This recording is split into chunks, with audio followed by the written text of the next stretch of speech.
Buen día a todos, ¿cómo están? Bienvenidos a este encuentro.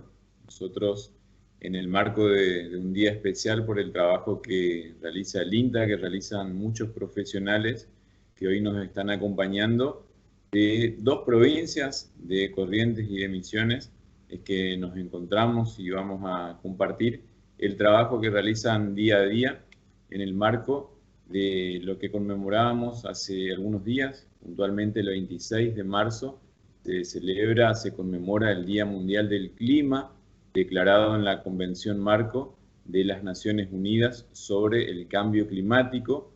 Tiene ya muchos años de vida esta celebración. En el año 1992 se dio esto, y en referencia a muchas de esas actividades que tienen que ver con la vida diaria de cada uno de nosotros y sobre todo de los productores. Por eso el INTA trabaja en esta temática, es que estamos trabajando y compartiendo una linda jornada aquí en este martes. Y bueno, nosotros tenemos referentes, por supuesto, profesionales de los centros regionales del INTA, tanto de Corrientes como de Misiones, particularmente de Bellavista, desde donde me encuentro yo. Hay profesionales con los cuales trabajan muchos productores, del INTA Mercedes también, del INTA Corrientes y también del Centro Regional del INTA en Misiones. Nos van a estar acompañando también desde Cerro Azul, así que les damos la bienvenida a la gente que está en estos momentos con nosotros y va a poder compartir también esta grabación. Nos acompañan desde aquí, desde Bellavista, Mario Almirón, trabaja en la Estación Experimental Agropecuaria del INTA Bellavista. Silvia Albarracín Franco, ingeniera desde Cerro Azul, en la provincia de Misiones. Bienvenido también la gente de la provincia de Misiones. María Susana Escalante, ella trabaja en la Estación Experimental Agropecuaria del INTA Mercedes. Carolina Fernández López, ingeniera agrónoma también, trabaja en el área de agrometeorología de la Estación Experimental Agropecuaria del INTA Corrientes. Y Leila Hamse, también de aquí del INTA Bellavista, trabajando desde la Estación Experimental Agropecuaria del INTA Bellavista. Y cada uno nos va a contar su trabajo, esta relación que tienen, por supuesto, junto a muchos productores, pensando en una respuesta global para ellos, pensando en desafíos, por supuesto, que tienen de aquí en adelante para que esos productores trabajen de la mejor manera, sean eficientes con los recursos, sobre todo los recursos naturales, a la hora de hablar de cada una de esas producciones. Así que los vamos a ir invitando de a uno, por supuesto, a cada uno a que nos cuenten de su trabajo, y sobre el final de esta jornada también habrá un espacio para preguntas. Las vamos a ir anotando por allí. Si hay algún participante que está escuchando esto y quiera conocer, también lo puede dejar en el chat. Nosotros iremos anotando esas preguntas, y a cada una de esas personas que estuvo disertando, si es correspondiente, por supuesto, de cada uno de ellos, los vamos a ir consultando acerca de todo eso. Bueno, para comenzar esta jornada, le damos la bienvenida a Mario Alberto Almirón, quien trabaja, como les decía, aquí en la Estación Experimental Agropecuaria del INTA Bellavista, y va a hablar sobre observaciones meteorológicas de superficie con las estaciones convencionales que tenemos aquí en el INTA Bellavista. ¿Cómo estás, Mario? Buen día. Buen día, Santiago. Buen día a todos los participantes. ¿Se me escucha bien? Se escucha bien, Mario. Sí. Bueno, muchas gracias. Bueno, para dar inicio,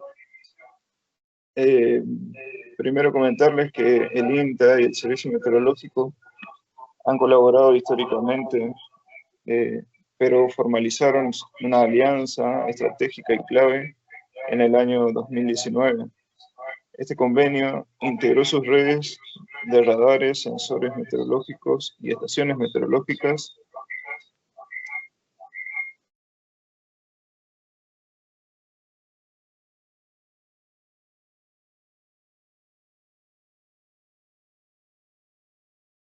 Bueno, ahí mi compañero.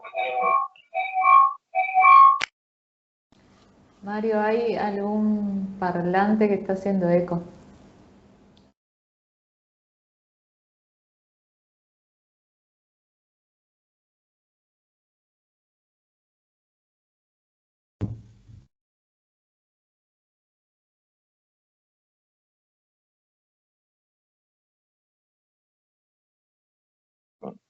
A ver ahí. Ahí se solucionó, Mario, y podemos ver tu presentación. Si pones, por favor, en pantalla gigante, digamos, la veremos mejor. Perfecto, ahí se ve bien. Muchas gracias. Bueno, como les comentaba, en el año 2019 se llegó a una alianza estratégica entre el INPE y el Servicio Meteorológico Nacional. Este convenio integró sus redes de radares y sensores y estaciones meteorológicas para potenciar la climatología agrícola y el pronóstico de eventos. Los objetivos de la unión y acciones conjuntas son fortalecer el monitoreo agroclimático y compartir datos para mejorar la toma de decisiones en el campo, compartir información de estaciones automáticas que operan de manera sincronizada en la red de estaciones de radares meteorológicos, ¿sí? Tanto del Servicio Meteorológico como de INTA y de otras organizaciones. Además, colaboran activamente en lo que es el proyecto o los proyectos de adaptación al cambio climático o al clima de varias regiones. A través de esta asociación, el INTA aporta su vasta red territorial. En la actualidad, tenemos menos de 140 estaciones automáticas y unas 30 estaciones convencionales instaladas en todo el territorio argentino. Bueno, un ejemplo de ello es el Observatorio Meteorológico de Bellavista, que se creó en el año 1906 y desde entonces comparte su base de datos con el Servicio Meteorológico Nacional y además de eso, eh, bueno, sumado a eso en realidad, podemos solicitar, si por ahí alguno lo necesita, información de temperatura, humedad y precipitación. Esos fueron las tres primeras variables que se compartieron desde acá al Servicio Meteorológico. Las observaciones meteorológicas, ¿para qué se usan o qué se hacen con ellas, digamos? Bueno, comentarles que además del Observatorio Meteorológico de Bellavista, tenemos dos observatorios más de estaciones convencionales. Tenemos uno instalado en la EA Corrientes y otro instalado en la EA Mercedes.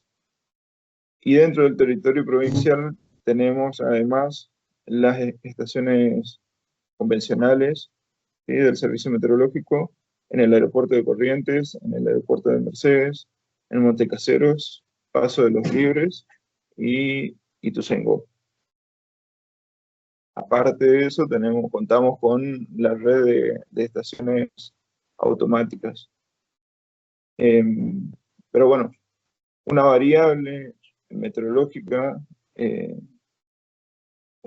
se utiliza para una variedad de actividades y trabajos. Para la preparación en tiempo real de los análisis meteorológicos, ¿sí?, pronósticos y las advertencias de tiempo severo que muchas veces compartimos nosotros por distintas redes, más que nada por nuestro grupo de WhatsApp que tenemos, eh, para el estudio del clima, para las operaciones aeronáuticas. Bueno, eso ya comprende los trabajos que realizan desde los aeropuertos, ¿sí?, del Servicio Meteorológico Nacional. Bueno, poder garantizar la calidad y el mantenimiento de los instrumentos es de especial interés y muchas recomendaciones que nosotros tenemos del Servicio Meteorológico se hacen para poder cumplir con los requisitos de desempeño establecidos internacionalmente. ¿Cuáles son esos requisitos generales, digamos, para una estación meteorológica? Los observatorios o los requisitos para los observatorios que nos solicita la Organización Mundial de Meteorología para una estación meteorológica típica, conformada o que conforma la red del Servicio Meteorológico, se deben medir, registrar e informar varios elementos o variables, ¿sí? Tiempo presente, tiempo pasado, dirección y velocidad del viento, la cantidad de nubes, el tipo de nubes, la altura de la base de las nubes, visibilidad, temperatura, humedad relativa, presión atmosférica, precipitación, ¿sí? En algunos observatorios se realiza el nivel de capa de nieve, ¿sí? Horas de sol, temperatura del suelo y la evapotranspiración. Existen instrumentos que pueden realizar esas mediciones con el avance de la tecnología. Se llegó, digamos, a cubrir gran parte de esas variables, ¿sí?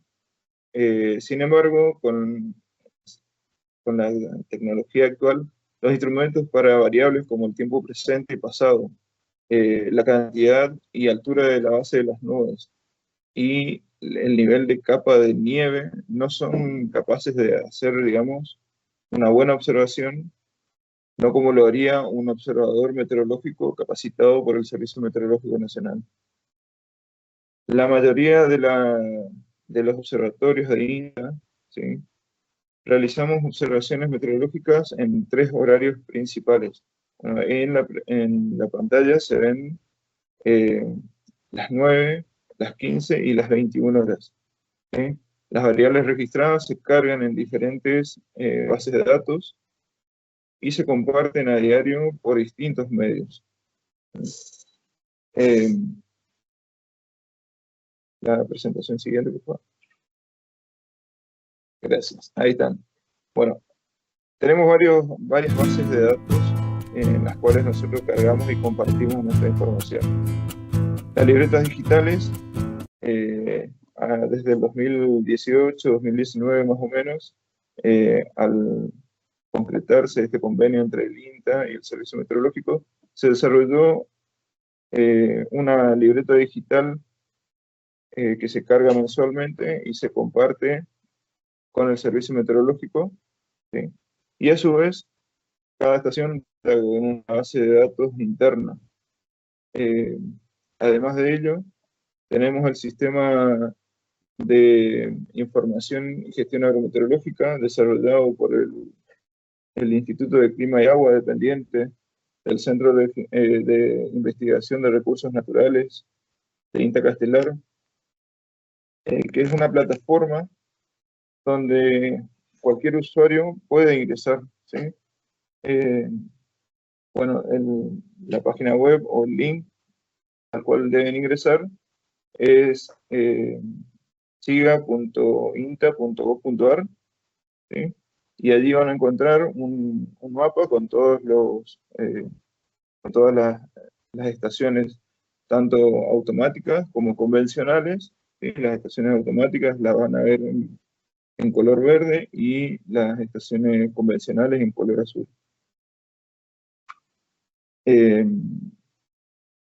Sí. El objetivo principal es proveer y ofrecer el servicio a la comunidad de una base de datos centralizada, actual e histórica, de acceso libre y gratuito. Bueno, y ahí vamos a ver un poco lo que son los distintos equipos y variables que nosotros realizamos, digamos, las observaciones en los 3 horarios que mencioné. Bueno, ahí tenemos el barómetro con el cual nosotros medimos la presión atmosférica. Seguimos. Dentro de la casilla meteorológica tenemos lo que son un ciclómetro completo, donde vemos o podemos medir la temperatura del bulbo húmedo, la temperatura del bulbo seco, las temperaturas máximas y mínimas, y además de ello contamos con un termohidrógrafo que se cambia en las fajas, digamos, nos permite en su faja registrar hora tras hora el avance o el movimiento tanto de la temperatura como de la humedad. Ese equipo lo cambiamos las fajas todos los días a las 9 de la mañana. Bueno, como les comentaba, las temperaturas máximas y mínimas se registran dentro de la casilla. Siguiente. Temperaturas mínimas se observan también dentro de lo que es el sector de termómetros de suelo o geotermómetros, ¿sí? Cada estación debería contar con un termómetro de mínima para conocer en eventos de heladas, por ejemplo, a qué temperatura llegó, o en eventos de temperaturas bajas, a qué temperatura llegó la superficie del suelo y qué daños pudo haber producido en alguna de nuestras producciones. Como les contaba, ahí tenemos los geotermómetros, ¿sí? En nuestra estación contamos con 4 geotermómetros a distintas profundidades, 5, 10, 20 y 50 centímetros bajo suelo. Contamos con los equipos para medir la fuerza y la intensidad, la dirección del viento a 10 metros. Contamos también con un anemómetro de cazoleta que nos brinda la posibilidad de tener el dato de la velocidad del viento a 2 metros. El área de precipitaciones con con un pluviógrafo y un pluviómetro. Todos estos equipos están homologados por el Servicio Meteorológico Nacional. Un heliógrafo, ¿sí? Para registrar las horas de brillo del sol y los distintos fenómenos que también nosotros debemos registrar e informar a diario al Servicio Meteorológico. Bueno, les agradezco el tiempo y quedo abierto a consultas. Muchas gracias, Mario. Bueno, seguramente en minutos nada más para el campo también a tomar alguna de esos datos, de esas variables de las estaciones. Así que te agradecemos y bueno, si hay preguntas, por supuesto, al finalizar también vamos a estar haciéndotelas. Y ahora invitamos a la ingeniera Silvia Albarracín Franco desde la provincia de Misiones, desde la Estación Experimental Agropecuaria del INTA Cerro Azul. Nos hablará ella acerca de la red termopluviométrica de la provincia de Misiones. Silvia, ¿cómo estás? Buen día y bienvenida. El tiempo es tuyo. Sí. Hola, buen día. ¿Cómo están? Bueno, comparto la presentación.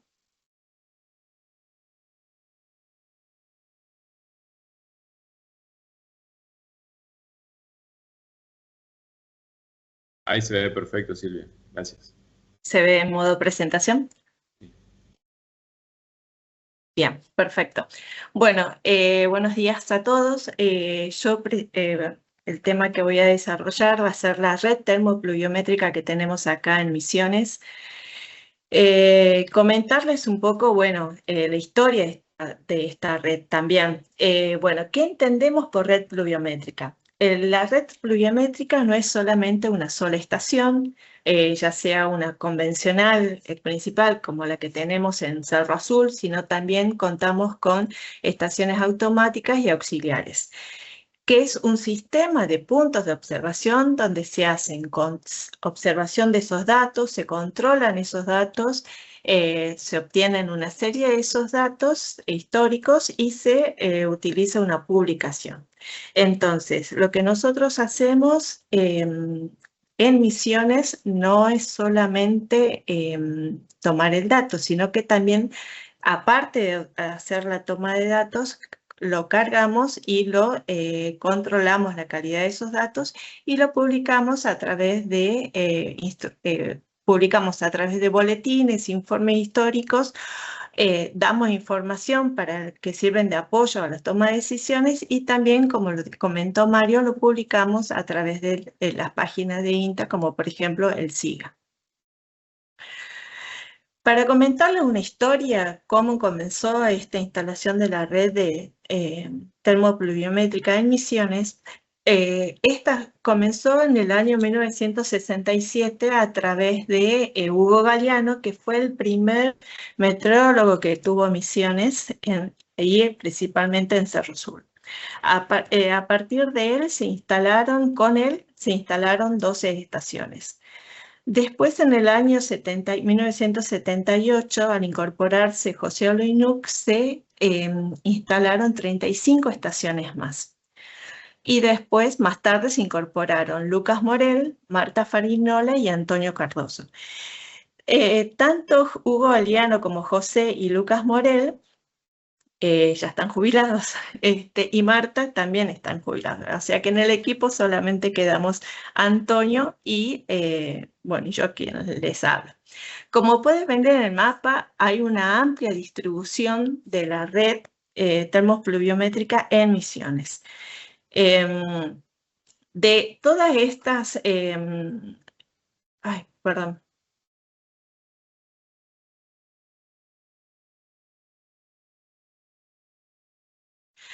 Todas estas estaciones termopluviométricas están 34 localidades relevadas. Hay aparte de la estación automática convencional principal, que está en Cerro Sur, hay 28 estaciones auxiliares, termopluviométricas y pluviométricas. De esas estaciones hay 5 estaciones que están en predios de INTA, que es en Posadas, Santa Rita, San Vicente, Monte Carlo, Irigoyen y el campo anexo de San Antonio. Y además las otras estaciones están ubicadas en predios de las chacras de los productores, empresas y escuelas agrotécnicas. Hay algo que quisiera remarcar, que es, la verdad, es lo más importante porque es lo que sostiene a la red, son los observadores que hacen las mediciones de estas estaciones. Por eso lo quiero nombrar a José Olinouk, que era el encargado del área de agrometeorología, Antonio Cardoso, Eliseo Cornelius, que está en la agencia de Santa Rita, Claudio Carpe, que está en el campo anexo del cuartel Río Victoria, Fidelina Silva, que está en el campo Larrague, en Monte Carlo, Roberto Richensky, que está en Posadas, Jorge Costas, que está en San Antonio, Claudio Meyer, que está en la agencia de Irigoyen, y como les había comentado, algunas estaciones están en chacras de productores, como por ejemplo Cuno Berti, que está en Andresito. Sin estas personas no sería posible, y un montón de otras personas más que integran, que son los que registran los datos, sería imposible mantener la red meteorológica que tiene INTA en Misiones. Así que, bueno, eso quería remarcar y reconocer el trabajo que hacen mis compañeros y demás personas que colaboran con la red meteorológica en Misiones. Bueno, de la red, lo que nosotros tenemos del año 1967 hasta la fecha, lo que podemos ver que la señal hablando solamente de las precipitaciones, sabemos que la señal dominante es estacional. Las mayores precipitaciones en Misiones dentro de la red meteorológica se concentran en el último trimestre del año, en octubre, noviembre y diciembre, siendo el mes de octubre donde se registran mayor cantidad, es mayor la cantidad de precipitaciones que ocurren. Aportan el 33% de lluvias dentro del año pluviométrico. Y el trimestre donde menores precipitaciones se registran son en el mes de julio, agosto y septiembre, siendo el mes de agosto el mes donde menores precipitaciones se registran. Podemos decir que en este trimestre solamente aporta el 16% de las precipitaciones en el registro anual. Además, también hay una variabilidad entre años. Por ejemplo, dentro de la serie tenemos que en el año 2014 fue el año más húmedo que se registraron casi el 50% de precipitaciones, seguido por el año 2015, que hubo un 29%, y el 2017. En contraposición, podemos ver dentro de este gráfico que los años donde menores precipitaciones se registraron fue en el año 2004, que fue el año más seco, en el 2008 y el 2012. Como podemos ver en este gráfico, es muy variable todos los años las precipitaciones en Misiones. Y además, en las localidades también hay una variabilidad entre las precipitaciones. En todas las localidades que nosotros están en nuestra red, podemos ver que las localidades con mayores precipitaciones están en San Vicente, a través de la red que está en Cuartel Río Victoria, que es un predio de INTA, el campo anexo de INTA, en Campo Viera, en San Antonio y en Fracrán. Estas son las localidades las que están acá arriba, son las localidades que mayores precipitaciones se registraron. Y las menores localidades, las localidades que se registraron menores precipitaciones, corresponden a San Javier, a La Negrita, que está en Corrientes. Nosotros también tenemos ahí una estación en Corrientes, en Andresito, en Falcinal y en San José.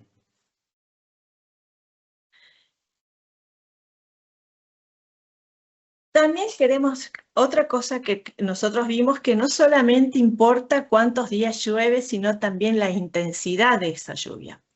Entonces, hay dos formas de acumular lluvia. En las localidades donde mayor frecuencia de días fueron en las localidades de El Dorado y El Soberbio. El Dorado con 115 días y 1909 milímetros, y El Soberbio con 110 días y 1820 milímetros.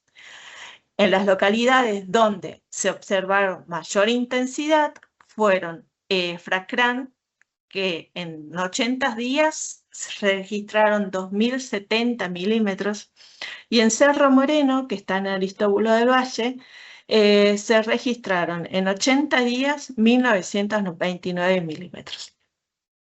San Vicente combina ambas, tanto frecuencia e intensidad, porque en 112 días hubieron 2.185 milímetros de precipitación.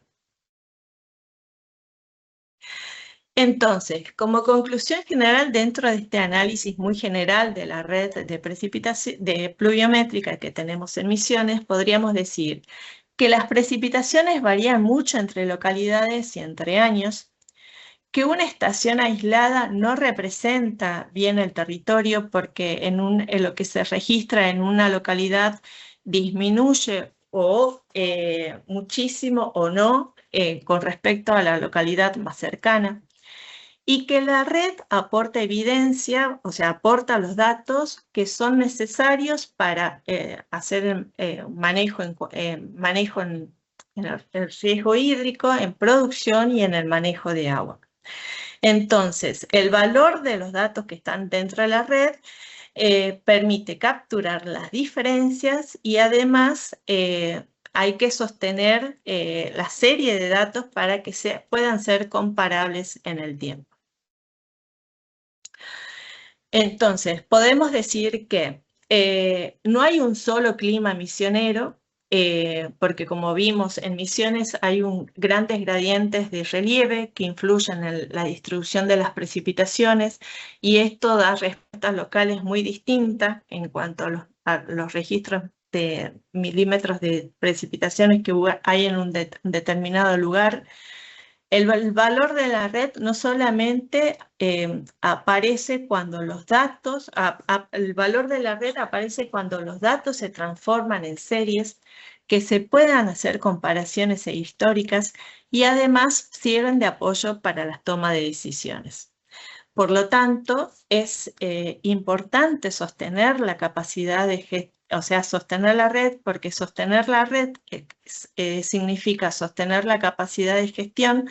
Sin la continuidad y mantenimiento y posterior publicaciones se pierde los datos de lluvia y se corre el riesgo de tener una disminución en la lectura del territorio de ese lugar.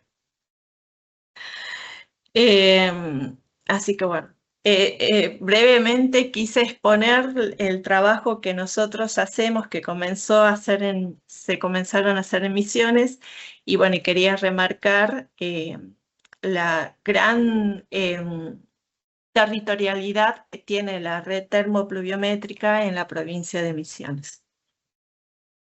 Muchas gracias, Silvia, por contarnos esto. Bueno, seguramente hay muchas consultas para hacerte también, sobre todo para la gente de esta parte de la Argentina, en la provincia de Corrientes, que tenemos sí esas diferencias, obviamente, sobre todo de relieve y en muchos casos de esos valores que nos estás contando también de las precipitaciones, así que muchísimas gracias. Ahora les damos el espacio a María Susana Escalante. Susana trabaja en Mercedes, en la Estación Experimental Agropecuaria del INTA Mercedes, y nos va a hablar acerca del radar meteorológico que tienen allí en esa parte de nuestra provincia. ¿Cómo estás, Susana? Bienvenida y el tiempo es tuyo.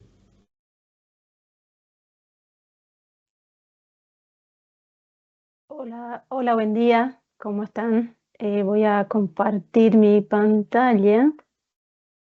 ¿Me aguantan un segundo, por favor?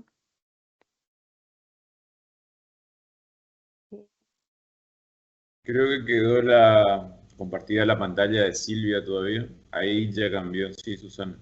Ahí está, ahí está. Esperen un segundo que... Ahí está. Ahí Bueno, se ve perfecto, Susana. buenísimo. Buenos días a todos. Soy Susana Escalante, ingeniera agrónoma. Tengo una maestría en riego y drenaje. Trabajo para la experimental del INTA Mercedes Corrientes. Formo parte del equipo del Observatorio Agrometeorológico de la Estación Experimental. Hoy les voy a hablar sobre lo que es radar meteorológico. Bueno, y antes que nada, les voy a presentar al equipo de trabajo.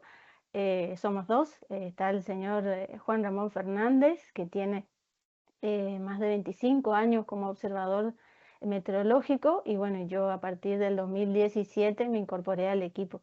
Así que bueno, ese es el equipo de trabajo en nuestra experimental. Formamos parte de del área de producción vegetal de la experimental. ¿Qué importancia tiene el clima en nuestra vida cotidiana? Y tiene mucha.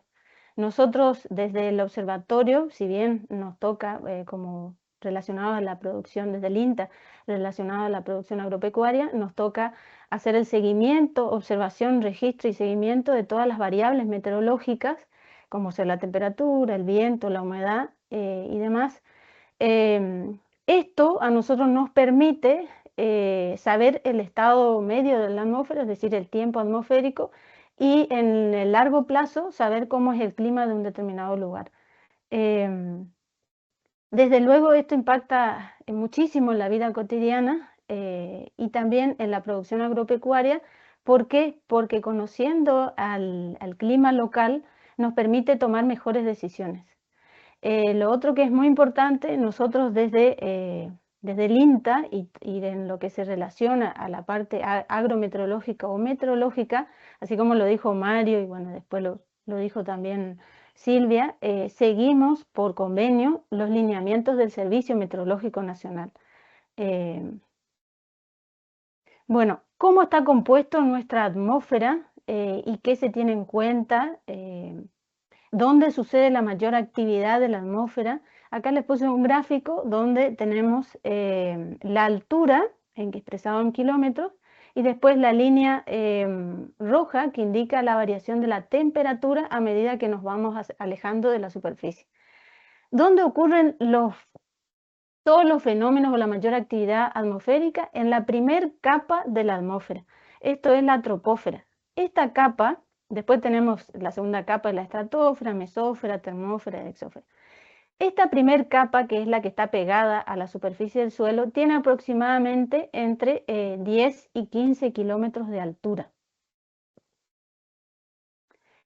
Muchas veces me habrán visto que en los informes o en las lecturas que realizo del radar meteorológico, esto de se observa el desarrollo y crecimiento, una nube de gran altura o de gran desarrollo vertical con granizo. Bueno, esa nube, yo acá les puse un gráfico de qué se trata eso, digamos.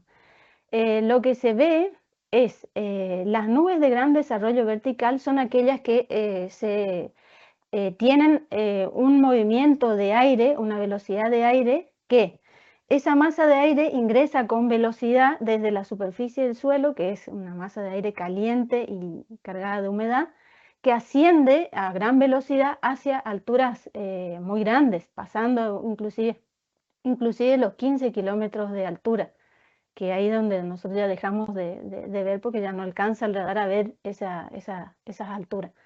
¿Qué pasa con esto? A medida que nos alejamos de la superficie, el aire comienza a ser más frío. Entonces, esa masa de aire cargada de humedad que tiene vapor de agua, esa agua va cambiando a medida que asciende a gran velocidad hacia la altura, va cambiando de un estado de vapor, después pasa por un estado líquido y después sigue subiendo por la velocidad y la dinámica de la atmósfera, sigue subiendo en altura y pasa al estado sólido. Y ahí es donde, y después de nuevo desciende, porque hay corrientes ascendentes y descendentes a gran velocidad dentro de la nube, que es lo que hace a la dinámica de la atmósfera, desciende esa bolita de hielo, digamos, o ese granizo naciente, desciende y va aumentando su tamaño. Esto es lo que a esto me refiero cuando digo se observa nubes de gran crecimiento vertical y granizo. ¿Qué pasa con esto? ¿Qué genera este movimiento de ascendente y descendente? Genera fricción dentro de la nube. Esa fricción genera energía dentro de la nube y esa energía es lo que por lo general vemos, se traduce, o lo que podemos ver desde la superficie es energía eléctrica en forma de rayos, truenos y centellas, digamos.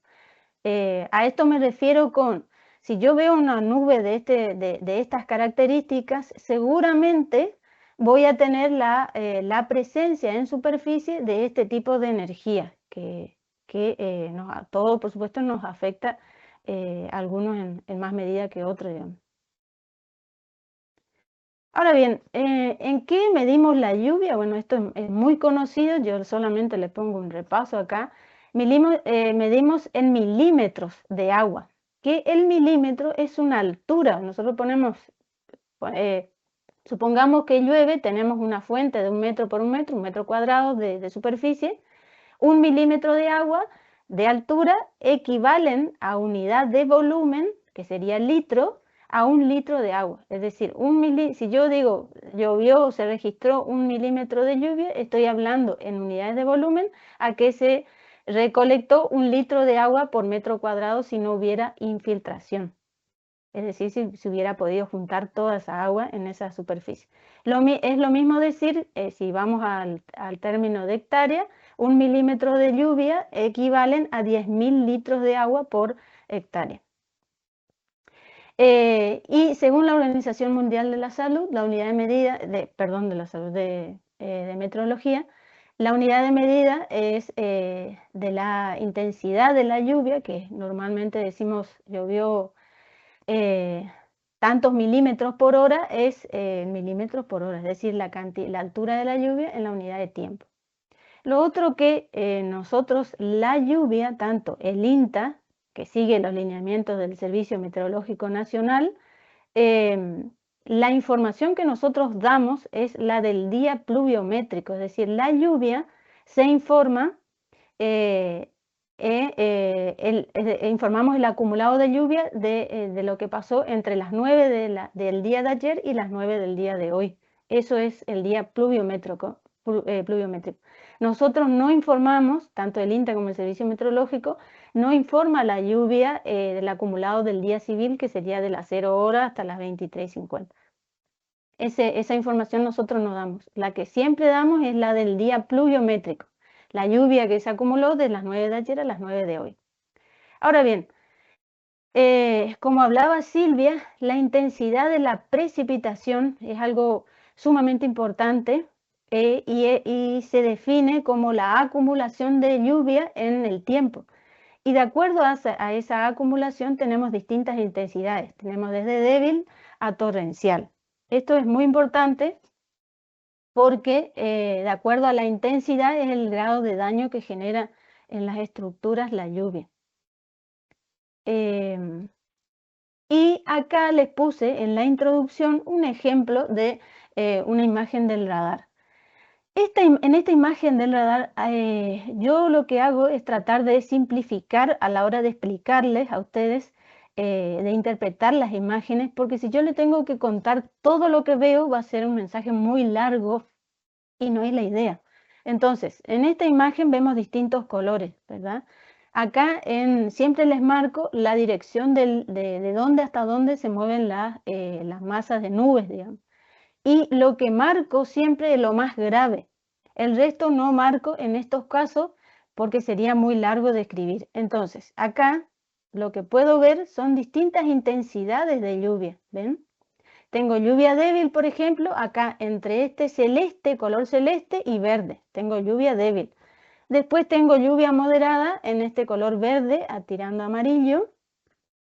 Después tengo otro ejemplo, lluvia fuerte, tengo en el color amarillo más intenso, amarillo un poco, tengo dos tonalidades de amarillo, amarillo un poco más pálido y un amarillo un poco más intenso.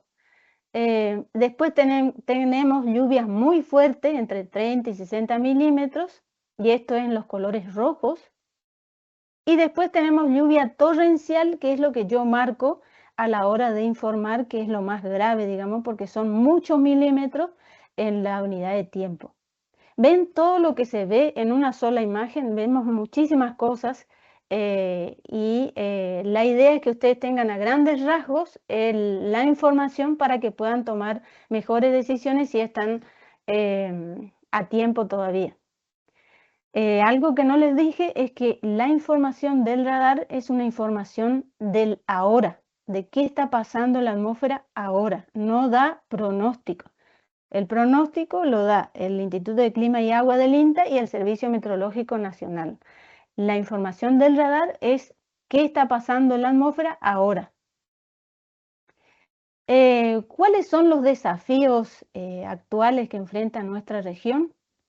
Sobre todo la ocurrencia de tormentas intensas en otoño, primavera y verano, los eventos de lluvias concentradas, y esto, por supuesto, lo que provoca son riesgos de anegamientos rurales y urbanos.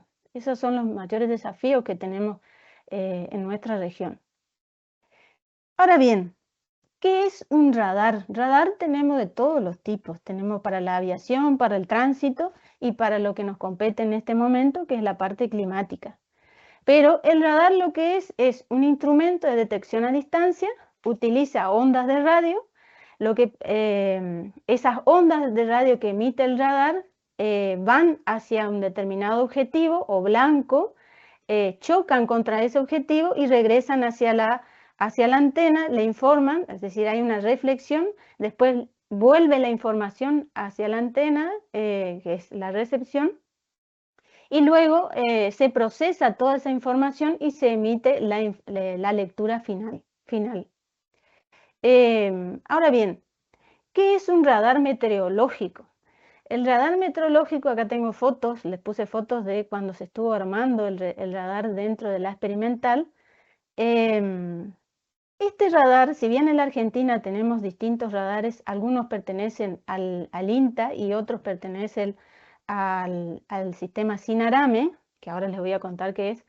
Este radar pertenece al sistema SINARAME y nosotros, este radar es el único radar dentro del INTA que tiene convenio con la Subsecretaría de Recursos Hídricos de la Nación.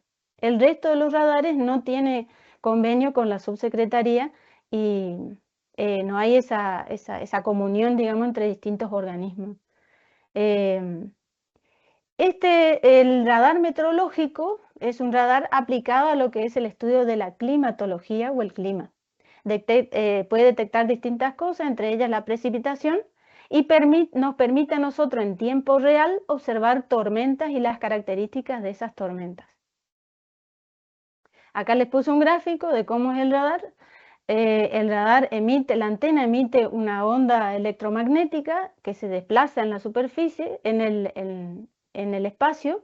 Esa onda choca con las distintas partículas que encuentra en su área de impacto o de influencia y vuelve al radar y le dice todo lo que encontró, si encontró gotitas de agua, si encontró cristales de hielo, si encontró viento, etc. Luego se procesa la información y se emite el informe final. ¿Cómo funciona? El proceso básico es: se emite una señal electromagnética, rebota contra las partículas, hay una recepción y un procesamiento para el informe final. ¿Cuál es el alcance del radar? El alcance efectivo entre 200 y 300 kilómetros a la redonda. Un máximo teórico de hasta 480 kilómetros a la redonda. Tiene una cobertura de 360 grados y la observación es continua. ¿Qué detecta? Detecta lluvia, granizo, tormenta, nubes, temperatura y viento. Acá les puse una imagen de cómo se ve, cómo el radar ve en altura. Ven que acá hay una nube de gran crecimiento vertical, que es lo que nosotros miramos cuando observamos las señales del radar. Esto es lo que se observa a grandes distancias y a gran altura. ¿Qué variables utiliza el radar para poder emitir los informes? Utiliza, o que mide, la reflectividad, la velocidad y la intensidad de la precipitación. ¿Qué es la reflectividad? Es la forma en la cual las distintas formaciones de nubes reflejan la luz del sol. Si la nube es más densa, va a reflejar menos y la reflectividad va a ser de una característica. Si la nube es menos densa, va a reflejar bajo otra característica. Entonces, esto le permite al radar saber cuánta cantidad de lluvia presenta esta nube o qué volumen, qué caudal tiene esa nube, digamos. También le permite saber la base de las nubes. La reflectividad es la base de las imágenes del radar. ¿Por qué? Porque le da como una foto de qué pasa en la atmósfera, digamos, al enviar la información de la reflectividad. Y también esto permite relacionar a la intensidad de la precipitación.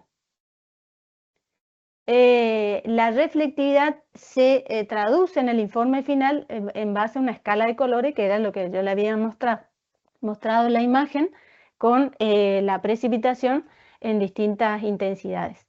¿Cuáles son esos colores que normalmente se usan? Bueno, el verde para indicar la lluvia débil, el amarillo para indicar la lluvia moderada, el rojo para indicar lluvia intensa y el violeta o el blanco, comúnmente en nuestra región vemos el blanco, para indicar a la presencia del granizo. ¿Cuáles son los productos o la información generada? Tenemos imágenes en tiempo real y tenemos mapas de precipitación y las animaciones, que es lo que solemos compartir. Esta es una imagen del radar en la que vemos, en la que se observa desde el sur una tormenta.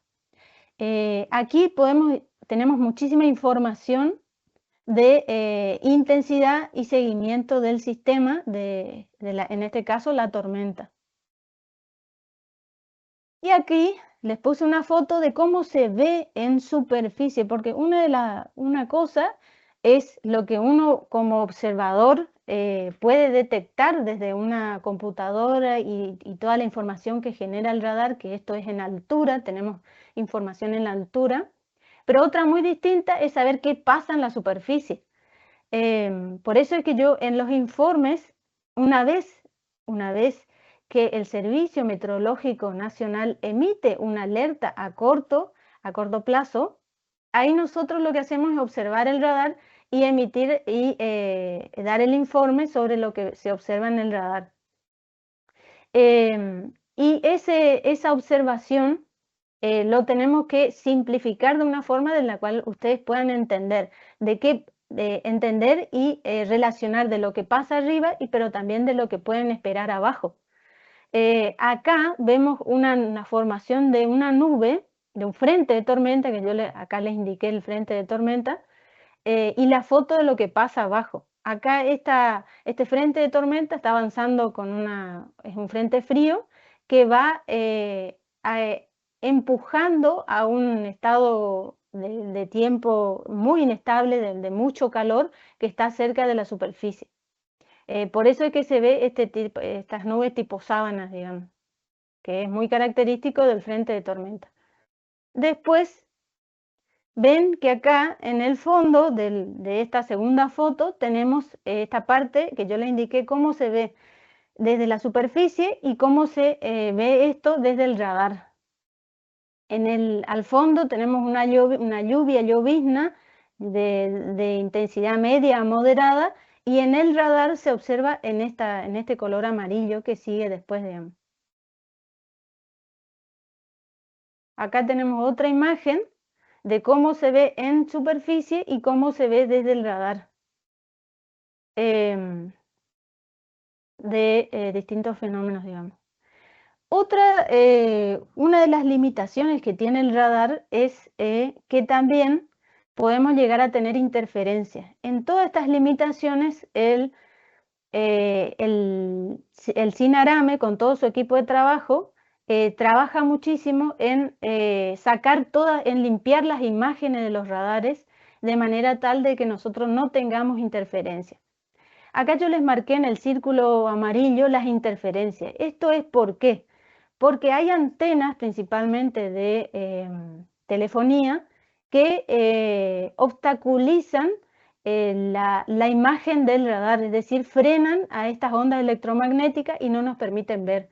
Dentro de este círculo amarillo es una ventana en la que el radar no puede ver nada. Si acá hay una tormenta dentro de este círculo, nosotros no la podemos ver porque nos está haciendo interferencia la otra antena, digamos. Pero en esto se trabaja activamente desde el CINARAME para poder corregir todas estas interferencias y mandarnos a nosotros una imagen limpia y lo más clara posible. También pueden haber obstáculos naturales, por ejemplo, una montaña. Es decir, el radar tiene sus limitaciones, no es que detecta todo. En nuestro caso, lo que es el NEA, nosotros no tenemos problemas de obstáculos naturales porque estamos sobre un llano, digamos. ¿Por qué es muy importante contar con este tipo de tecnología? Porque nos brinda anticipación. No evita la tormenta, pero permite prepararnos. Mejora las decisiones porque transforma la incertidumbre que teníamos antes de tener la tecnología en información. Y reduce los riesgos porque llegar tarde a una decisión cuesta dinero. Bueno, ¿qué es el CINARAME del cual le estaba comentando? Bueno, el Sistema Nacional de Radares Meteorológicos tiene una red de radares en Argentina. Forma parte de un proyecto estratégico nacional perteneciente a la Subsecretaría de Recursos Hídricos de la Nación. El radar que está ubicado tanto en Mercedes, en la experimental del INTA de Mercedes, y el de Ituzaingó, que fue habilitado recientemente, forman parte de esta red del proyecto CINARAME. El objetivo de esto o la finalidad del CINARAME es una mayor cobertura del territorio, en nuestro caso del NEA, monitorear continuamente y mejora el pronóstico. ¿Por qué? Porque es la materia prima de los observadores del Servicio Meteorológico Nacional para trabajar en forma conjunta y emitir alertas de corta duración en tiempo real. Y nos permite a nosotros también poder interpretar las imágenes del radar una vez que el Servicio Meteorológico emitió la alerta y poder llegar con la información a ustedes, que son los tomadores de decisiones. ¿Quiénes son las instituciones que están involucrados o los actores involucrados? La Subsecretaría de Recursos Hídricos de la Nación, Investigación Aplicada, que es el INVAP, que es una empresa que está tercerizada y contratada por Recursos Hídricos, que mantiene toda esta red de radares, el Servicio Meteorológico Nacional y en nuestro caso al INTA. Bueno, hay una red nacional, hay distintos radares en distintas provincias, hay una cobertura progresiva y hay una integración nacional de toda esa información. ¿Cuál es la importancia en el sector agropecuario de contar con esta tecnología? Y nos permiten planificar actividades, manejar mejor los cultivos, prevención de pérdidas. En corriente nos permite tener información para la producción ganadera, los cultivos de arroz, pastura, entre otros. Y también nos ayuda a gestionar mejor el riesgo. ¿Por qué? Porque se pueden emitir alertas tempranas. El Servicio Meteorológico tiene una herramienta precisa para poder emitir las alertas tempranas. Estas alertas no se emiten en lugares donde no hay radar. El radar es el único que le permite a los observadores del Servicio Meteorológico Nacional poder emitir estas alertas. También nos da información en forma instantánea de los eventos de lluvias intensas y posibles anegamientos para proteger a la población y trabajar en forma conjunta con defensa civil de los distintos lugares. A modo de conclusión, es una herramienta clave para la región, mejora la prevención en lo que es nuestra provincia y en nuestra región, apoya la producción y la gestión del riesgo y, por supuesto, que anticipar nos permite reducir impactos. Bueno, eso es todo. Muchísimas gracias por su atención. Muchas gracias, Susana. La verdad que muy claro e interesante, bueno, todo esto que nos estás contando de el trabajo que realizan en la provincia, por supuesto, para todo nuestro territorio, información importantísima en el momento para los productores. Ahora les damos el espacio, el tiempo a la ingeniera agrónoma Carolina Fernández López, desde la Estación Experimental Agropecuaria del INTA Corrientes. Nos va a estar hablando ella acerca de la red de estaciones meteorológicas automáticas. Carolina, buen día, ¿cómo estás? Y bueno, el tiempo es tuyo. Hola, buen día. Bueno, ¿se ve bien la presentación ahí? Sí, se ve bien, Caro. Bueno, perfecto.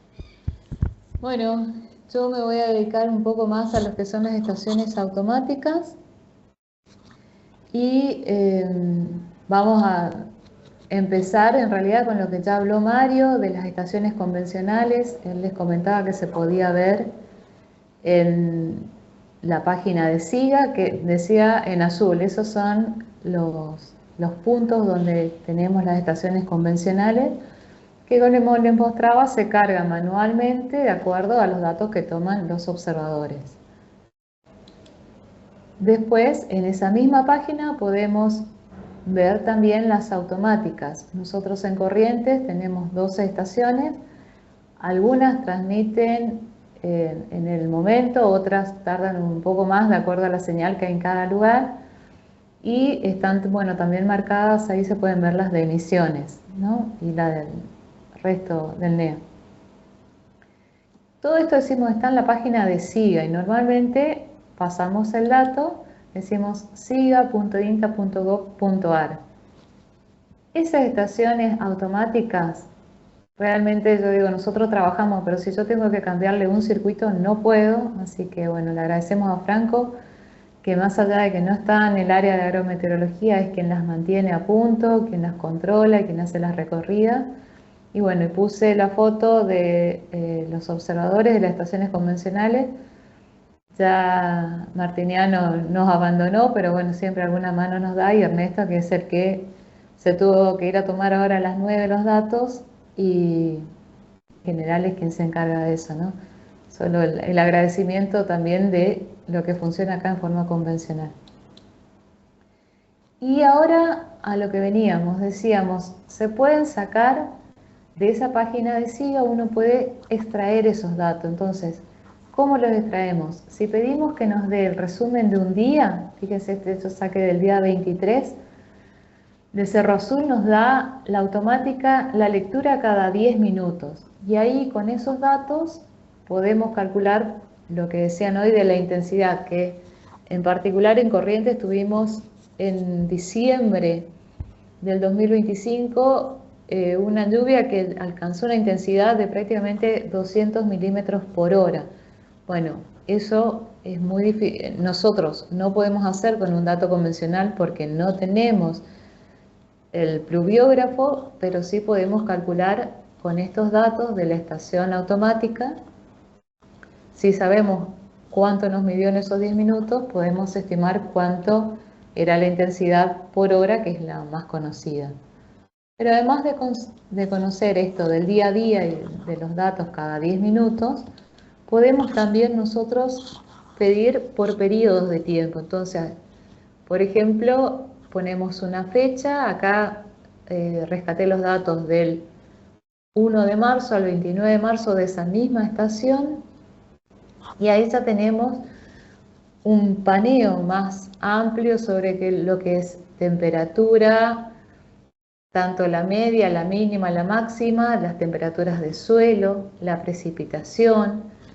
En este caso podemos pedirle que nos informe en cronológica, que es la precipitación de 0 a 24 horas, o como día pluviométrico, que era lo que comentaba Susana.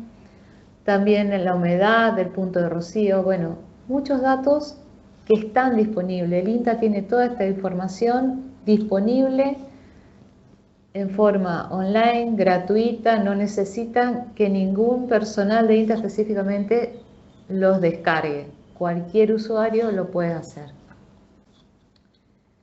Y después nosotros lo que hacemos con eso, ¿qué es? Armar estas tablas y tratar de estar prevenidos, como decíamos. Por ejemplo, ya tenemos la tabla armada con los límites, decimos ola de calor, nosotros monitoreamos desde octubre hasta marzo. Entonces, temperaturas máximas, como vemos acá, donde en la columna dice TX, todos los que tienen fondo rosadito es porque se pasó la máxima para poder empezar a considerar olas de calor. Sin embargo, también para eso necesitamos que se den unas mínimas determinadas. Y acá, por ejemplo, vemos que el 24 de enero, estos son datos del 2025, se alcanzó la máxima y la mínima, pero no fue durante 3 días consecutivos, así que enero del 2025 decimos no tuvimos ola de calor. Sin embargo, en febrero sí tenemos que en un mismo día se da que sobrepasa la máxima, sobrepasa la mínima, y más de 3 días consecutivos. Acá tenemos una ola de calor de 5 días, acá tenemos otra de 4 días, acá volvemos a tener otra de 5 días. Entonces, eso sí lo tenemos en INTA, pero no porque no se lo pueda estimar desde las páginas, desde los datos que tenemos en SIGA, sino porque es lo que estamos haciendo nosotros, lo que podemos informar, lo que muchas veces también nos consultan desde los medios, de la televisión, de la radio, qué está pasando, porque, como decimos, el público de a pie nos tiene todas estas tablas porque es nuestro trabajo, ¿no? Y lo otro que consideramos es, desde abril hasta septiembre, las olas de frío. Olas de frío en Corrientes no tenemos tantas, pero sí, por ejemplo, acá tenemos datos. Junio del 2025 estuvo por debajo de la temperatura límite, debajo o igual, ¿no?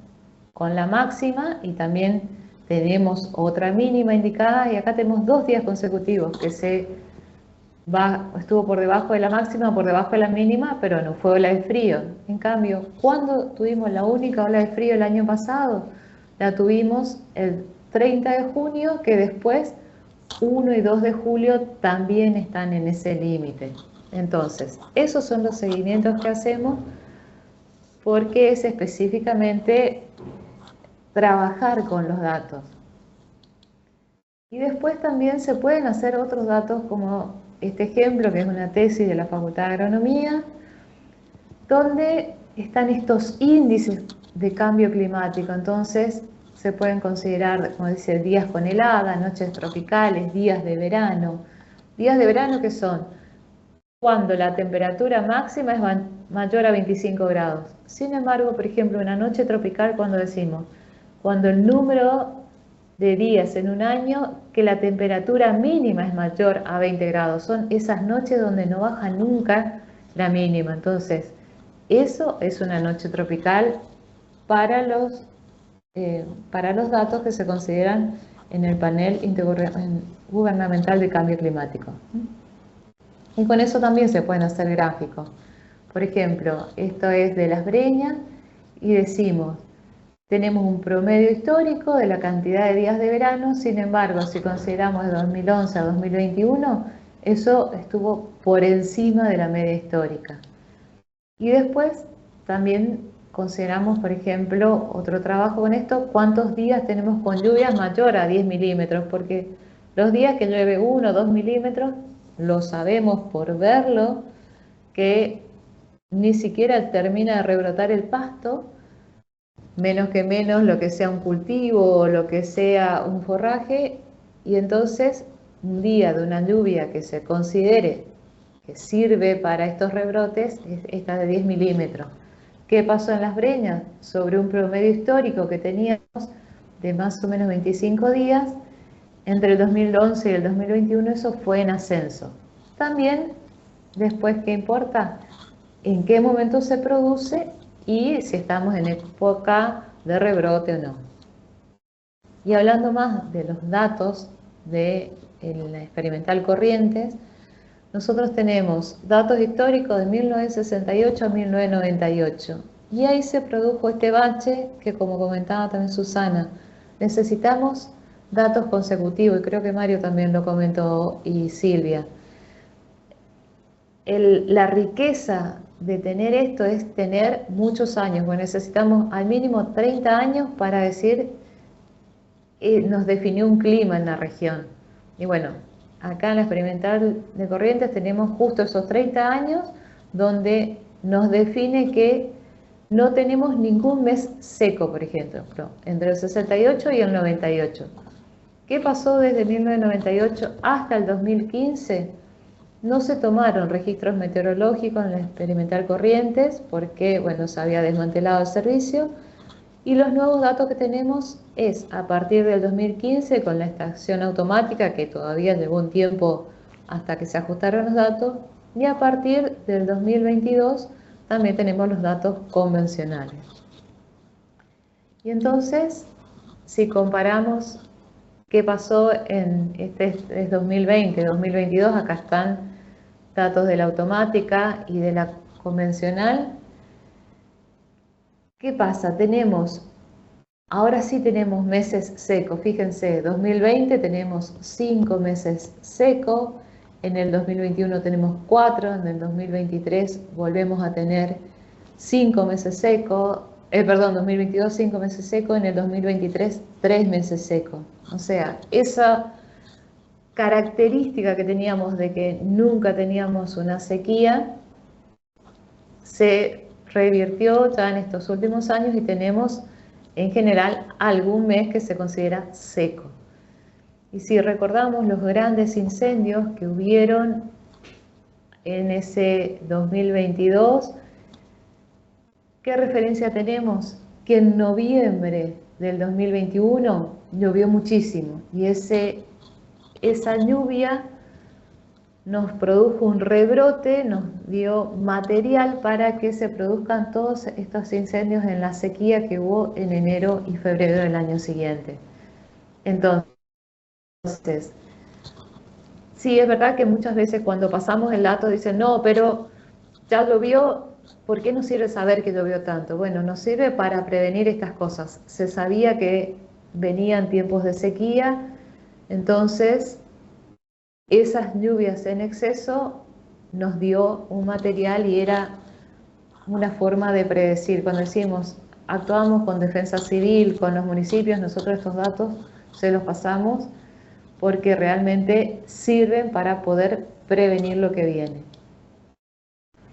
Y si consideramos los datos de lluvia 2024 y 2025, nosotros 2024 habíamos terminado con un exceso si considerábamos el acumulado de enero a diciembre.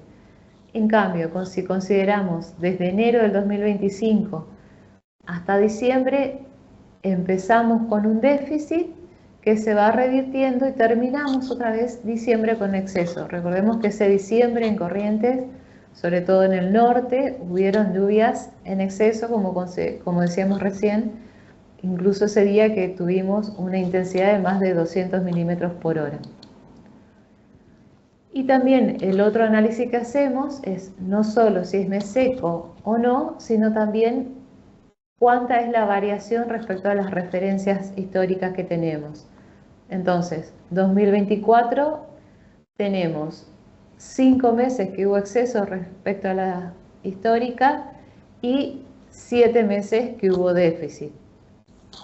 Y en el 2025 que veíamos, empezábamos con un déficit, tenemos un déficit muy marcado en enero de más o menos 150 milímetros, que se duró hasta abril. Abril es nuestro mes, o sea, hoy comentaba Silvia que en Cerro Azul tiene octubre como el mes de mayor precipitación, nosotros tenemos abril que nos sobrepasa un poquito y octubre es el segundo mes más lluvioso.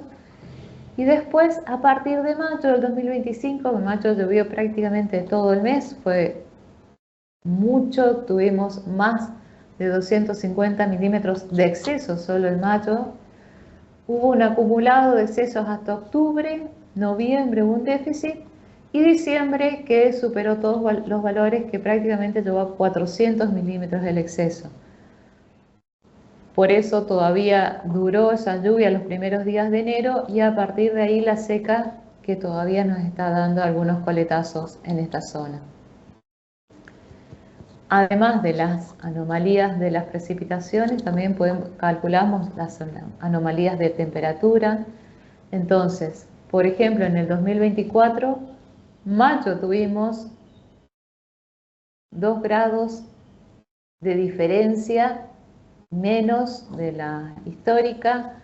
Julio tuvimos un poco menos de 1 grado menos, pero fíjense, este junio fue extremadamente caluroso, prácticamente 4 grados más de la referencia histórica. Y al año siguiente, en el 2025, el junio tenemos 1,5 grados por debajo de la referencia histórica. Entonces, todo esto es un juego que año a año podemos tener este análisis gracias a estas observaciones que recuperamos en Corrientes y que, por suerte, en Mercedes, en Bellavista, en Cerro Azul se mantuvieron y se pueden hacer comparaciones incluso más ajustadas. Esto es en breve lo que podemos ver de las estaciones automáticas y algo de las convencionales. Y bueno, agradecer a la red de agrometeorología del INTA, a las experimentales donde estamos trabajando nosotros, y bueno, a los proyectos de clima, tanto nacional como es el de cambio global y la parte de advertencias y vulnerabilidades que tenemos, y también al proyecto local de recursos naturales de la macrorregión. Muchas gracias, Carolina, por esto, por contarnos todo este trabajo y bueno, interesante, como decís también, ese trabajo en red a la hora de hablar, sobre todo para muchos productores. Ahora le damos el espacio a Leila Hamse. Ella trabaja aquí en Bellavista, en la Estación Experimental Agropecuaria del INTA Bellavista, y nos estará contando acerca de la utilización de datos, algo clave también para los productores, pérdida de agua hacia la atmósfera. Leila, el tiempo es tuyo. Hola, buenos días. ¿Me escuchan bien ahora? Sí, se escucha bien, se escucha bien. Perfecto, bueno, ahí comparto mi presentación.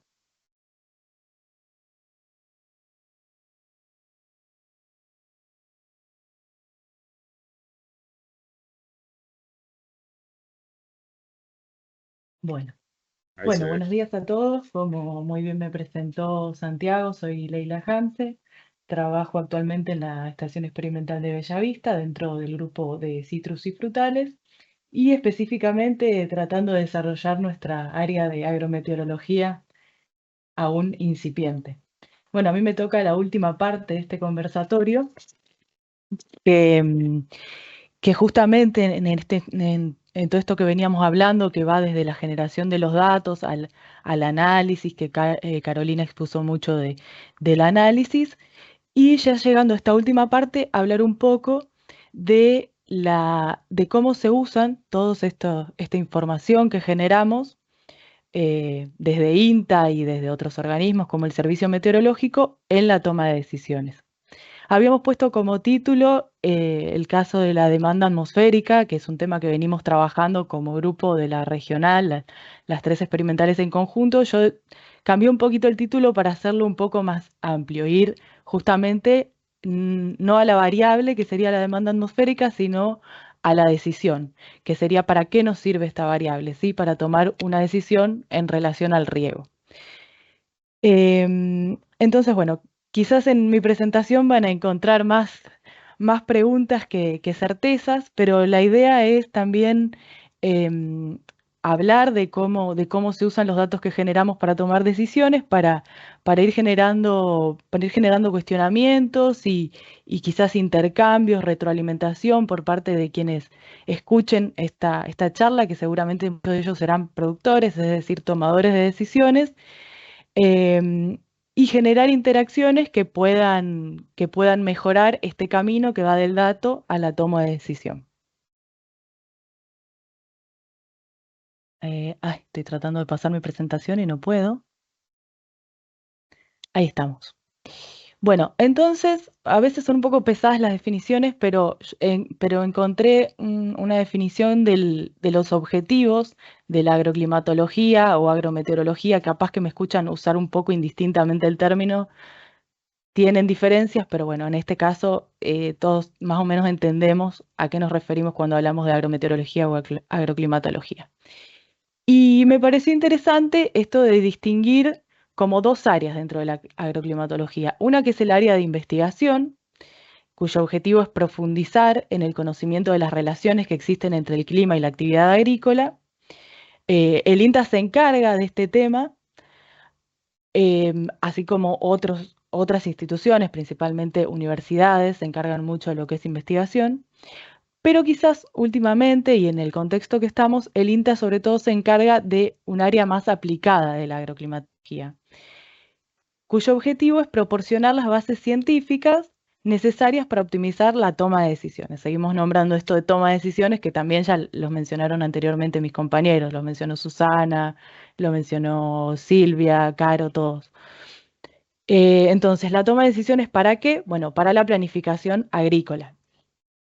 Y la información para la toma de decisiones se transmite en 2 direcciones, dice, hacia los agricultores, hacia un corto y mediano plazo, y hacia los organismos responsables de la ordenación agrícola. Entonces, en este momento estamos más parados en este punto, desde INTA, por lo menos desde nuestra regional, ¿sí? Proporcionar las bases científicas necesarias para optimizar la toma de decisiones.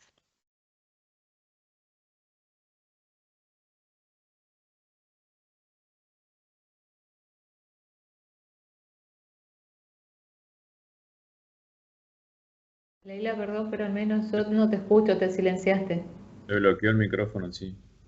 Ay, perdón, estoy tocando acá todo en la pantalla. ¿Ahora me escuchan? Ahí está, ahí se escucha bien. Listo, estoy tocando acá cosas en la pantalla. Bueno, entonces, empezando por el final, empezando por la toma de decisión, podemos pensar en esta decisión acerca del riego que puede llegar a tener que tomar un productor o tomador de decisión, como le estamos diciendo ahora. Em, Dentro de una decisión de riego, una primera pregunta puede ser si riego o no riego. En general, esto se puede decidir con conocimientos generales que los productores tienen, conocimientos generales sobre el cultivo, sobre la zona, ¿sí? Sobre la climatología de la zona, y sobre el comportamiento de la precipitación en un año, en un ciclo de cultivo o en un momento en particular. Todo esto es quizás conocimiento más establecido que los productores tienen. Igualmente no vino de la nada, vino de investigaciones previas, de investigaciones históricas en el área que nos indican cómo se comportan los cultivos, de muchos años de datos que hacen que sepamos cómo es el clima de la zona. Y bueno, con esto puedo decidir si riego o no riego. Ahora ya, por ejemplo, decidir cuánto riego es una decisión más fina y que requiere de información más precisa. Información sobre los requerimientos del cultivo y de las variedades o los genotipos en particular que tenemos. Información precisa sobre la disponibilidad hídrica en un ciclo o en un momento determinado. Además de conocimiento de las capacidades del sistema de riego de cada establecimiento y de los costos.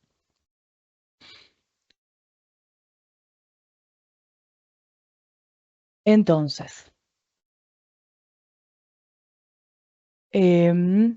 perdón. Entonces, yendo a esta decisión de cuánto riego y a lo que comentaba de que necesitamos información precisa sobre la disponibilidad hídrica.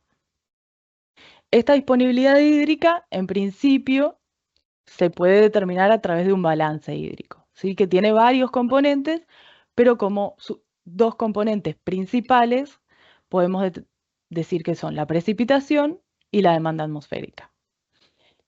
Es decir, cuánta agua disponemos para nuestro cultivo depende principalmente de cuánto haya llovido y de la cantidad de agua que se pierda hacia la atmósfera. Bueno, la precipitación, podemos definirla, aunque todos entendemos qué es, pero bueno, para ponerla en claro, es el proceso que transfiere humedad desde el aire hacia la superficie terrestre, produciéndose cuando las gotas de agua o partículas de hielo, bueno, vamos a hablar de gotas de agua, suspendidas en la atmósfera, caen bajo la influencia de la gravedad. Ahora bien, la definición de demanda atmosférica quizás no es tan conocida, si bien con este término, eso le agradezco a Susana Escalante que me haya hecho llamarle demanda atmosférica porque es un término intuitivo que nos deja, digamos, ver a cualquier persona de qué estamos hablando. Es la cantidad de agua que se evapora desde el suelo o que se evaporaría desde el suelo o que transpirarían las plantas si los suelos estuvieran en su contenido óptimo de humedad. Entonces, evaporación y transpiración. Por eso también le llamamos con ese otro término un poco más difícil de evapotranspiración. Ahora, como digo, no es que las plantas y el suelo, el cultivo en general, va a evapotranspirar siempre lo mismo, sino que es lo que se evapotranspiraría si, digamos, lo que se iría hacia la atmósfera si tuviéramos un contenido óptimo de humedad y cobertura vegetal completa, lo cual raramente ocurre en un cultivo.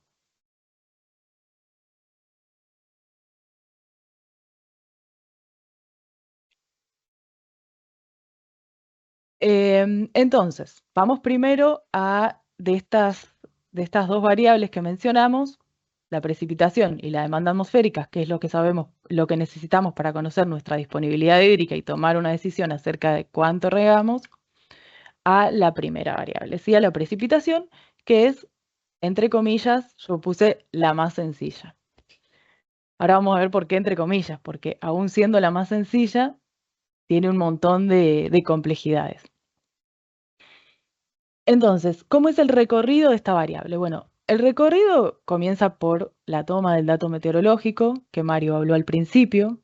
En caso de que sea una estación convencional, la observación se registra a las 9 de la mañana por convenciones, digamos, internacionales. En nuestras estaciones climáticas se registra solamente a las 9 de la mañana y esto nos permite tener una estadística consistente y comparable a otras estaciones de todo el mundo.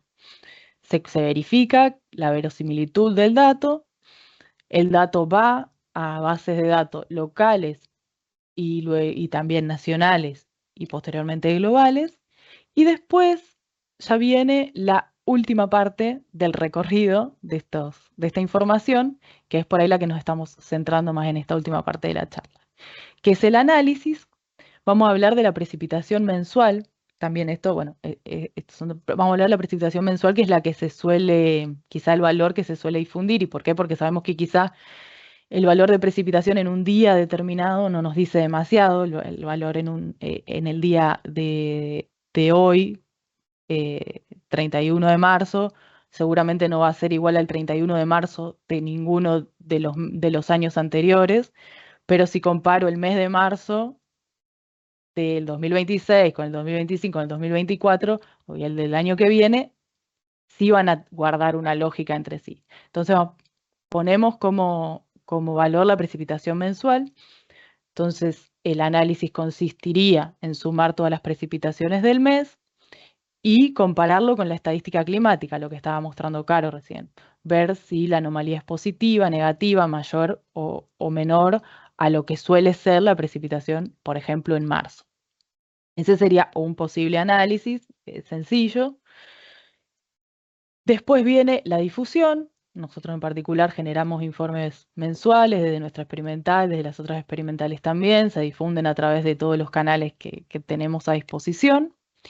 Y luego ese dato llega al productor y digamos que puede usarse, por ejemplo, para tomar una decisión de si riego o no riego de acuerdo al conocimiento previo que el tomador de decisión tiene sobre si es un marzo con mucha lluvia o poca lluvia de acuerdo a las características climáticas de su localidad. Ahora, siendo este un dato sencillo de interpretar, de medir relativamente y de interpretar, igualmente en las distintas etapas de este proceso, del dato a la toma de decisiones, surgen un montón de interrogantes. Por ejemplo, en la precipitación con respecto a la cobertura espacial. Bueno, ¿es suficiente la cobertura espacial que tenemos en nuestra provincia? Dado que es un dato muy variable geográficamente, nosotros estamos acostumbrados a que en distancias muy cortas, pues en un lugar puede llover la mitad que en otro, en un lugar puede llover y en otro no llover. Acá nos pasa muchas veces que en el pueblo, en Bellavista, llueve mucho más que lo que registramos acá en la experimental, y no es que haya un dato mal tomado, sino que hay una diferencia local. Entonces, es una variable muy heterogénea y la cobertura espacial que tenemos es limitada. Ya mostramos la cobertura de estaciones, pero en Misiones quizás tienen un poco más de cobertura, pero bueno, quizás también hay más variaciones. En cuanto al análisis, bueno, usamos la frecuencia mensual, pero ¿es la frecuencia mensual la más adecuada? Bueno, que la anomalía sea positiva o negativa, como mostraba Carolina, depende de en qué periodo se mire. Con respecto a la difusión, ¿son adecuados, son suficientes los canales que utilizamos para difundir los datos, la información que generamos? Y bueno, finalmente, en cuanto a la toma de decisiones, el dato de precipitación es un dato que todo el tiempo la gente pregunta, ¿no? Todo el mundo pregunta cuánto llovió, cuánto va a llover después cuánto llovió. Ahora, después, efectivamente, el productor lo usa para tomar una decisión respecto, por ejemplo, al riego o a la aplicación de algún otro tipo de práctica, y de qué manera lo usa.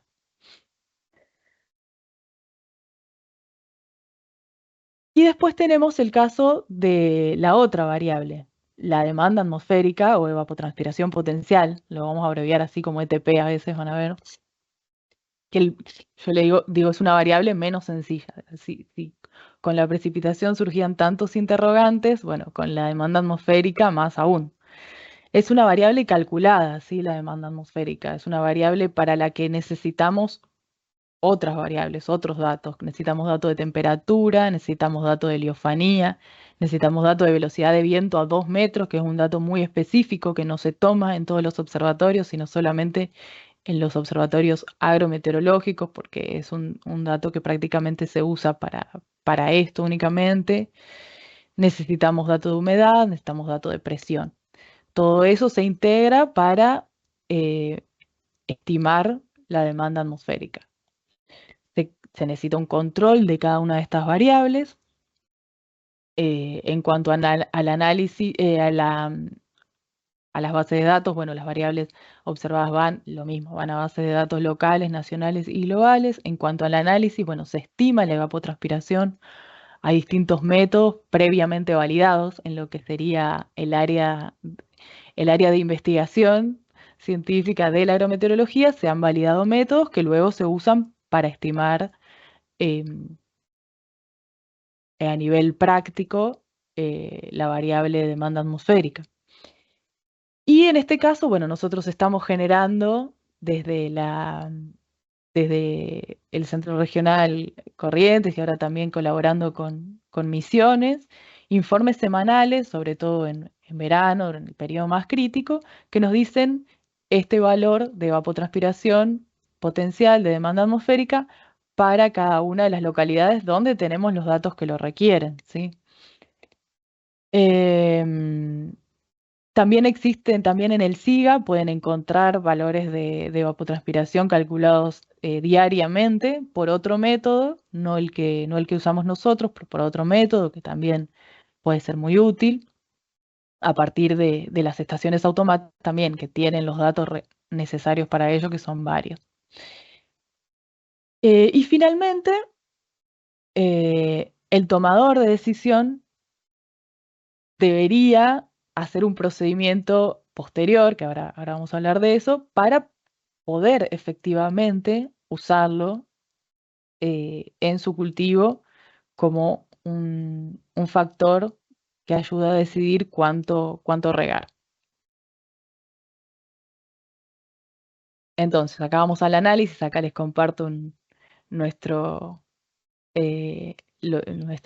informe, nuestro mapita, que le decimos nosotros, que solemos publicar semanalmente, donde calculamos en cada una de las estaciones de las que disponemos datos, que sobre todo que nos falta en muchas estaciones, nos falta la velocidad de viento a 2 metros y la heliofanía, son dos datos sin los cuales no podemos calcular la demanda atmosférica.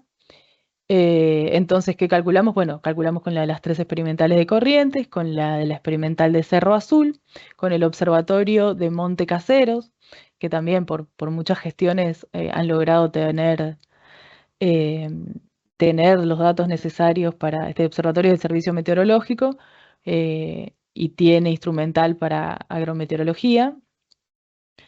Y solíamos calcular con nuestras estaciones automáticas, que últimamente están teniendo problemas en algunos de sus instrumentales y nos hace imposible seguir calculando en Goya, en Esquina y bueno, en San Jaime, Entre Ríos, que también usábamos esa estación automática.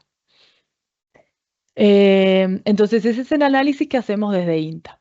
Ahora, para que esta variable se pueda usar efectivamente en la toma de decisiones, necesita un procesamiento posterior, un análisis posterior por parte del productor o el tomador de decisiones. ¿Por qué? Bueno, en principio porque, como dije, este es un valor general para un cultivo con cobertura completa, que casi nunca ocurre, y con el suelo húmedo. Esta variable, la evapotranspiración potencial, hay que multiplicarla por un coeficiente que depende del cultivo, depende del tipo de cultivo y depende de la etapa del cultivo.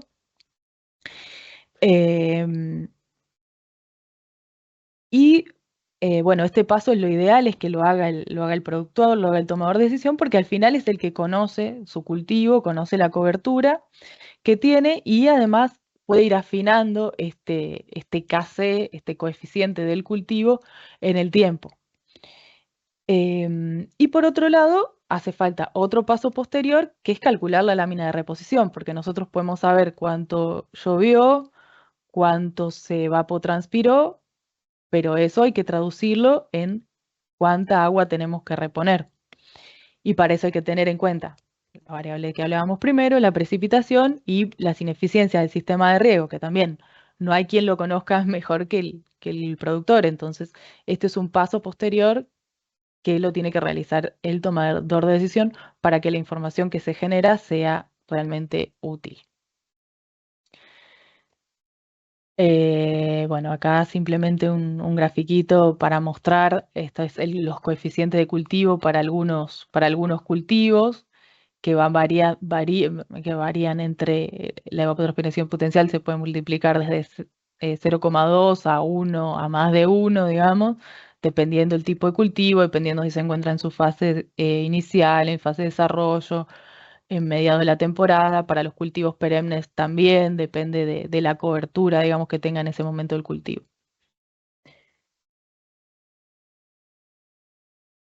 Y entonces, en este camino del dato a la toma de decisión de la evapotranspiración potencial, de la demanda atmosférica, surgen más interrogantes, o también, digamos, muchos interrogantes como con la precipitación. Entonces también nos preguntamos si es suficiente la cobertura espacial. En este caso, la cobertura es menor al dato de precipitación, como ya dije, por esto de que necesitamos muchas variables para poder calcularlas y en la mayoría de las estaciones no la tenemos. Bueno, nosotros lo estamos difundiendo con una frecuencia semanal porque consideramos que esa es una buena frecuencia quizá para planificar un riego, pero también nos preguntamos si esa es la frecuencia más adecuada. Si lo mismo que con la precipitación, si son adecuados y suficientes los canales utilizados para difundir. Y finalmente, la mayor diferencia que es en la toma de decisiones, ¿sí? Si el productor conoce el procedimiento para poder usar este dato para ajustar láminas de riego, esta información para ajustar láminas de riego, y si los coeficientes de cultivo son apropiados para nuestras condiciones agroclimáticas, que eso sería objeto también de un trabajo de investigación que sería interesante hacer en algún momento. Para esto es necesario medir evapotranspiración real, que se hace con instrumental mucho más complejo y específico. Entonces se compara la estimación con la evapotranspiración real. Esto ya a futuro para algún trabajo de investigación. Ojalá que en algún momento se pueda hacer. Bueno, entonces eso. Como cierre, nomás decirle que nuestro objetivo es mejorar día a día la interconexión entre la generación de la información agroclimática y la toma de decisiones, y que estamos abiertos a demandas y propuestas para trabajar en conjunto con todos los tomadores de decisión que consideren de utilidad la información agrometeorológica y agroclimática de la provincia de Corrientes y de la región en general. Y bueno, no hice diapositiva de cierre, pero muchas gracias a todos, a todo el equipo de agroclimatología, que es un gusto trabajar con ustedes y en general a las experimentales. Gracias. Muchas gracias, Leila. Bueno, por supuesto, muchas gracias a todas las personas que han disertado. Queda el espacio de preguntas, si es que alguien tiene alguna consulta para alguno de los disertantes. Si no, seguramente también a través de los correos oficiales de cada uno de ellos podemos hacerle también preguntas y en el menor tiempo posible también vamos a estar respondiéndolas. Bueno, a mí hablo un ratito. Sí. Lo que me fue mandando Raúl, muchas gracias, estaba atento a lo que iban escribiendo, más que nada fueron las felicitaciones que iban colocando para cada disertación. Y yo te quiero agradecer, Santiago, por acompañarnos, por tomarte este tiempo, más allá de tu actividad que es variada y estás atareado con toda la actividad agropecuaria en la que te dedicas a la información y bueno, y la difusión también que nos diste en estos días, ¿no? Así que muchas gracias y muy feliz de haber compartido este tiempo también con un ex alumno. El agradecido soy yo. Bueno, por supuesto, a muchos de los que hablaron, nosotros los consultamos para que difundan esta información, que llegue a los productores, por supuesto, y a los que no, Silvia, Susana, por ahí seguramente también prontamente podemos estar charlando y conocer más de todo el trabajo que hace el INTA, que es importantísimo, obviamente, y a la hora de que tomen decisiones los productores es un desafío enorme la parte climática, cómo nos afecta a todas las personas, sobre todo a los productores, porque hablamos de producción de alimentos y eso es lo que buscamos también a través de la institución, así que un gusto enorme compartir con ustedes y bueno, quedamos siempre a disposición y a disposición este importante encuentro que hemos tenido, un conversatorio por el Día Mundial del Clima. No sé si queda alguna pregunta, sino también reiterarles nuevamente mi agradecimiento por poder participar y esto va a quedar grabado, ¿verdad, Carolina? Para que la gente lo pueda seguir compartiendo más adelante. Sí, vamos a subir después la grabación tengo por entendido, al YouTube de la experimental. Ahí estás sintiendo quién tiene que hacerlo, Raúl.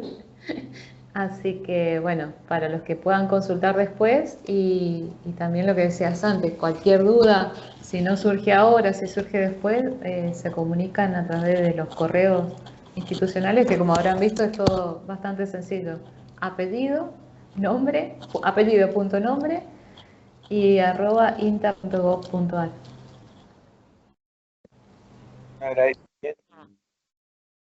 Si me permiten, un agradecimiento a Franco Rosso, que nos dio una mano grande en toda la parte de conectividad para este evento, ¿eh?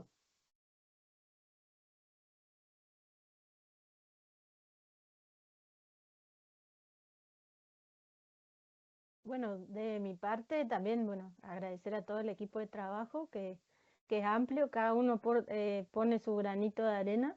Nosotros como técnicos, en lo posible y en la medida que podemos, tratamos de simplificar la información lo más sencillo posible para que aquel que nos escucha nos entienda, que ese es el objetivo final, más allá de todo. Nosotros nos formamos, pero para que ustedes que nos escuchan nos entiendan básicamente. Así que bueno, eso, simplificar aquello que no es tan simple, no es tan fácil, pero bueno, lo hacemos con gusto porque trabajamos en conjunto, en equipo, y eso es lo importante, llegar a toda la gente con la información desde un equipo de trabajo. Así que bueno, de mi parte, súper agradecida a todos. Así que, y a las órdenes para las consultas o lo que le pueda responder, les responderé.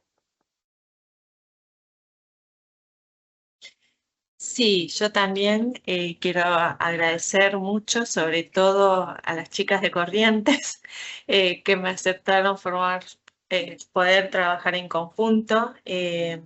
Si no, iba a ser bastante complicado y está bueno poder interaccionar entre entre los dos centros regionales, tanto el de Misiones con el de Corrientes. Así que bueno, muchísimas gracias y bueno, también muy agradecida a todos los que hayan escuchado esta presentación.